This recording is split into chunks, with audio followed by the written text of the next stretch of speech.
ما عنتم حریص علیکم بالمؤمنین رؤوف رحیم۔ جزاک اللہ خیر الجزاء۔ مفسرین نے اس آیت سے یہ نتیجہ نکالا ہے کہ اللہ رب العالمین نبی کریم صلی اللہ علیہ وسلم کو اس آیت کے اندر نبی کریم صلی اللہ علیہ وسلم کی 3 صفت کو بتایا ہے۔ پہلی صفت یہ کہ نبی کریم صلی اللہ علیہ وسلم تمہاری زبان بولتے ہیں اور تمہارے کنبے کے لیے۔ دوسری صفت یہ کہ نبی کریم صلی اللہ علیہ وسلم تمہاری ہر چیزوں میں تمہارے لیے بھی اتنا ہے۔ اور تیسری صفت یہ کہ نبی کریم صلی اللہ علیہ وسلم کو ہمیشہ یہ کوشش رہی کہ امت کا ہر شخص اللہ رب العالمین کے نظر عنایت کا ہمیشہ نظر عنایت کا متقاضی رہے۔ یہ 3 صفت نبی کریم صلی اللہ علیہ وسلم نے اللہ کے نبی کریم اللہ رب العالمین نے اللہ کے نبی صلی اللہ علیہ وسلم کے لیے بیان کیا ہے۔ مفسرین کا قول ہے۔ ہم شکر گزار ہیں عزیزم مدثر نیاز کے، اور اب ہم یہ چاہیں گے کہ اس پروگرام کو باضابطہ ہم آگے لے جائیں گے۔ بہت سارے لوگ سڑکوں پہ اور ادھر ادھر منتشر ہیں، ان سے بھی میری یہ گزارش ہے کہ وہ جلسہ گاہ میں اپنی نشست کو محفوظ کر لیں اور علماء کرام کے قیمتی گفتگو سے مستفیض ہوں۔ ہم اس پروگرام کے سلسلے کو آگے بڑھاتے ہوئے بغیر کسی تمہید کے ہم یہ کوشش کرتے ہیں کہ پروگرام اپنے وقت پر ختم ہو، اور لوگوں کی بھی یہی خواہش ہے۔ ہم اب جو آپ کے سامنے جو خطیب ہیں وہ اللہ رب العالمین نے کئی خوبیوں سے انہیں نوازا ہے، بہت خاکسار ہیں، باتوں کو دلیل کے ساتھ رکھتے ہیں، اور وہ ہمارے سامنے بھی موجود ہیں۔ میری مراد اس سے کہ محترم فضیلت الشیخ عنایت اللہ جوہر اصلاحی، یہ ان کا جو عنوان ہے جس ٹاپک پہ گفتگو کریں گے آپ سے، وہ ہے اسلام میں ذکر و اذکار کی فضیلت۔ لوگ اس کو اب بھولتے جا رہے ہیں کہ اللہ کا ذکر و اذکار بھی انسانوں کے لیے کتنا ضروری ہے۔ ان ساری کیفیات کو اور ان ساری باتوں کو وہ آپ کے سامنے رکھیں گے۔ وقت کا تقاضا ان کے ساتھ بھی ملحوظ رہے گا۔ ہم دعوت دیتے ہیں اپنے بڑے بھائی فضیلت الشیخ جناب عنایت اللہ جوہر اصلاحی کو کہ وہ آئیں اور اپنی بات کو ہمارے سامنے رکھیں۔ الحمدللہ نحمده ونستعينه ونستغفره ونؤمن به ونتوكل عليه ونعوذ بالله من شرور أنفسنا ومن سيئات أعمالنا من يهده الله فلا مضل له ومن يضلل فلا هادي له وأشهد أن لا إله إلا الله وحده لا شريك له وأشهد أن محمدًا عبده ورسوله أما بعد فإن خير الحديث كتاب الله وخير الهدي هدي محمد صلى الله عليه وسلم وشر الأمور محدثاتها وكل محدثة بدعة وكل بدعة ضلالة وكل ضلالة في النار۔ وقد قال الله تعالى في القرآن المجيد أعوذ بالله من الشيطان الرجيم بسم الله الرحمن الرحيم ألا بذكر کے اثرات ہماری زندگی پر دنیا میں اور آخرت میں کیا مرتب ہوتے ہیں اور ہونے والے ہیں، ان باتوں کو مختصر میں آپ کے سامنے رکھنے کی کوشش کروں گا، کیونکہ اصل مقصد آج دل کھول کر اور جی بھر کر ممبئی آئی پلس ٹی وی، مرسی ٹی وی اور مختلف ٹی ویوں کے متنوع پروگراموں میں اپنی شرکت سے دنیا کی نگاہوں کو خیرہ کر دینے والے خطیب فضیلت الشیخ جناب ثناء اللہ مدنی حفظہ اللہ کو سننا ہے، جو ہمارے درمیان موجود ہیں، اور ظاہر ہے ان کے لیے ہمارے دل دھڑک رہے ہیں۔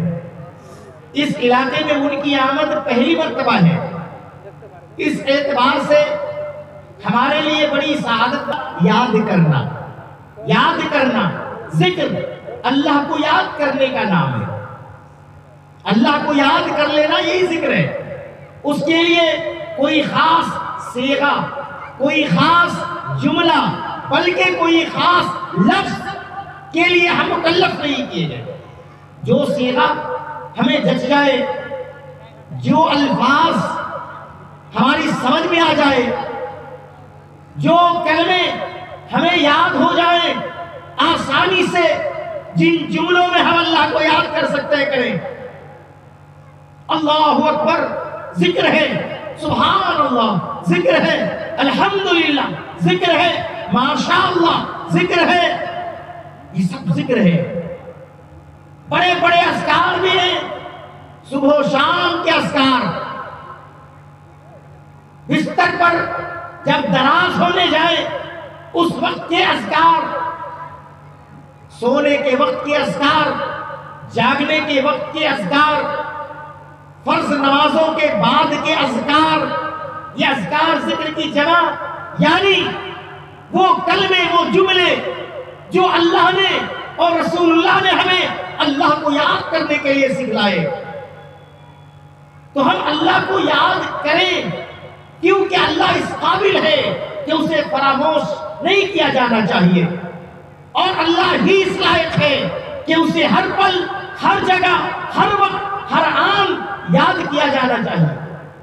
اگر اللہ سے ہم غافل ہوئے، اس کی سزا میں اگر وہ ہم سے غافل ہوا، یعنی اس نے ہمیں نظر انداز کر دیا، ہماری پرواہ نہ کی، تو ظاہر ہے کون ہمیں دیکھے گا، کون ہمیں پالے گا، کون ہمیں کھلائے گا، کون بیماری سے شفا دے گا، کون تندرستی دے گا، کون صحت عطا فرمائے گا، بیماریوں سے کون بچائے گا، دواؤں میں تاثیر کون پیدا کرے گا، کون ہماری فریاد سنے گا، درد و غم میں کون ہمارا مداوا بنے گا؟ تو ہم بڑے خسارے اور بڑے نقصان میں پڑ جائیں گے۔ اسی لیے رب ذوالجلال ارشاد فرماتا ہے، یا ایھا الذین آمنوا لا تلہکم اموالکم ولا اولادکم عن ذکر اللہ۔ اے ایمان والو سنو، کہیں ایسا نہ ہو کہ تمہارا مال اور تمہاری اولاد اللہ کی یاد سے تمہیں غافل کر دے۔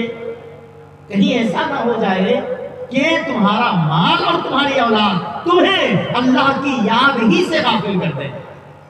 مال کثرت سے آنے لگے، مال آنے کے دروازے کھل جائے، دکانداری خوب شباب پر پہنچ جائے، دسیوں راستے آمدنی کے کھل جائیں، مال کو دیکھ کر اس کو گننے میں، اس کو سیو کرنے میں، اس کی حفاظت کرنے میں لگ جاؤ۔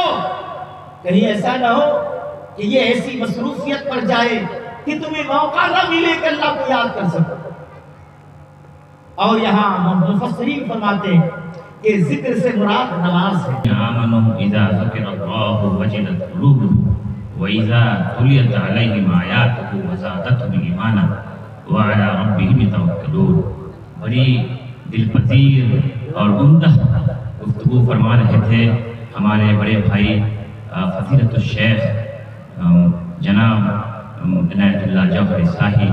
میں اس پروگرام کو بحسن خوبی چاہوں گا کہ آگے کی طرف رواں دواں کروں، لیکن درمیان میں کچھ حکم اور کچھ خواہشات ہوتے ہیں جس کا پورا کرنا بھی ہماری ذمہ داری ہے، ایک ناظم کی ذمہ داری ہوتی ہے۔ اس بس میں، اس پروگرام میں ایک ایسے بھی مہمان ذی وقار ہیں جن کے ہاتھوں میں قوم کے افراد کا مستقبل بھی ہے۔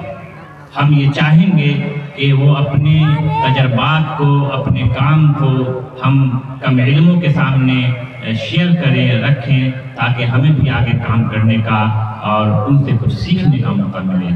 میری مراد اس گفتگو سے اس شعر کے ساتھ کہ افراد کے ہاتھوں میں ہے اقوام کی تقدیر، افراد کے ہاتھوں میں ہے افراد کی تقدیر، ہر فرد ہے ملت کے مقدر کا ستارہ۔ اسی ستارے کو میں مہمان خصوصی کے طور پر جناب انجینئر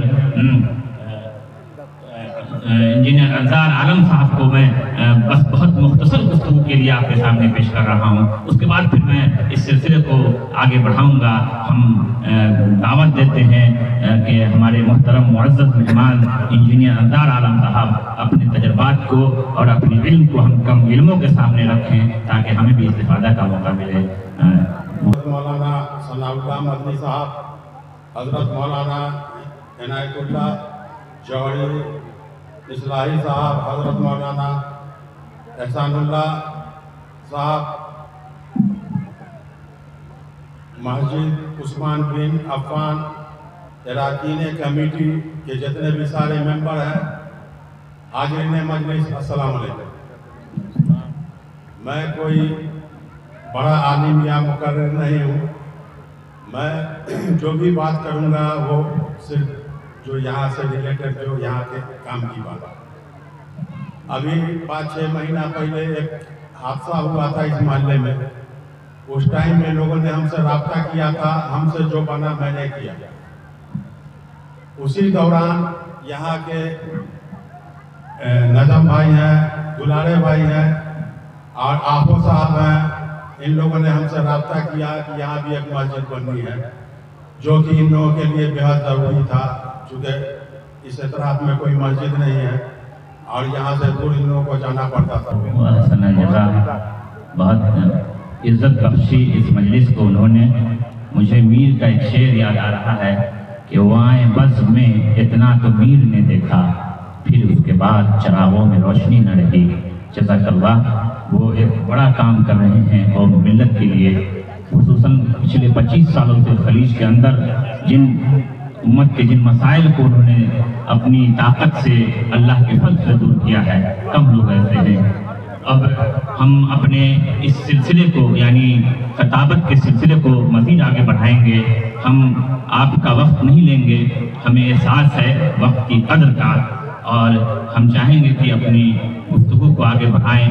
اس سے پہلے کہ میں جس مقرر کو دعوت دوں گا، ایک مختصر تعارف میں کرا دوں تاکہ آپ کے ذہن میں ایک مجموعی خاکہ قائم رہے. یہ بات تقریباً 2002-03 کی ہے. مصنف کا نام ہے شیخ عطاء الرحمن مدنی. ان کی کتاب ہے یا طویل مقالہ ہے، اس کا نام ہے مکہ مکرمہ کی رویت ہلال، تمام عالم اسلام میں معتبر ہونے پر ایک تحقیقی نظر. مطلب وہ یہ کہنا چاہتے ہیں اس مقالے میں کہ امت کے اندر اتحاد و اتفاق کا ایک ایسا معیار قائم ہو، ایک ایسا معیار جس میں کسی دوسری طاقتوں کا دخل نہ ہو. وہ چاہتے ہیں کہ پوری دنیا کے اندر ایک دن چاند دیکھا جائے، خصوصاً عالم اسلام کے اندر، اور پھر ایک دن ہی عید منائی جائے. ان کی دلیلیں مضبوط ہیں اور وہ اپنے اس مشن میں کام بھی کر رہے ہیں. اس کے بعد ایک لہر چلتی ہے ہندوستان کے اندر، خصوصاً جنوبی ہندوستان جو ہے کہ وہ پورے ہندوستان میں ایک دن عید ہو اور ایک دن رویت کا مسئلہ ہو، ایک دن چاند ہو.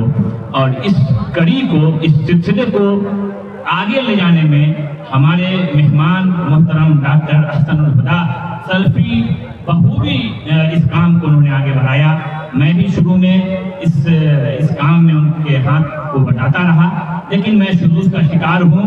یا تو وہ مجھے مطمئن نہیں کر پا رہے ہیں یا میں اپنی دعوت سے ان کو متاثر نہیں کر رہا ہوں. لیکن یہ مسئلہ بنا ہوا ہے کہ کیا پوری دنیا میں اتحاد ملت کے لیے، اتحاد و اتفاق کے لیے ایک دن عید منائی جائے، ایک دن رویت کے مسئلے کو رکھا جائے. یہ بہت اپنے آپ میں یہ ایک بڑا مسئلہ ہے، اور مجھے لگتا ہے کہ اس مسئلے میں امت مسلمہ کو سر جوڑ کر بیٹھنا چاہیے. اگر ہمارے اندر کوتاہی ہے تو وہ دور کر دیں، یا ان کے اندر اگر کوتاہی ہو تو ہم ان کو دور کرنے کی کوشش کریں. انہی کے کام کو آگے بڑھانے والے دراصل ڈاکٹر محمد احسن الہدیٰ سلفی ہیں. جب انہوں نے مجھ سے کہا یا مجھے معلوم ہوا کہ ان کا عنوان اتحاد و اتفاق پر ہے، تو میرا ذہن فوراً اس واقعے کی طرف چلا گیا. مجھے لگتا ہے کہ وہ اپنی گفتگو میں اس کو ضرور اس بات کو رکھیں گے، اور وہ اپنی گفتگو کو اس موضوع کے ساتھ شروع کریں گے کہ ملت میں در حقیقت اتحاد و اتفاق کو کیسے عام کیا کیا جائے. میں دعوت دیتا ہوں اپنے بڑے بھائی محترم ڈاکٹر محمد احسن الہدا صفی کو کہ وہ آئیں اور اپنی بات کو رکھیں. جزاک اللہ.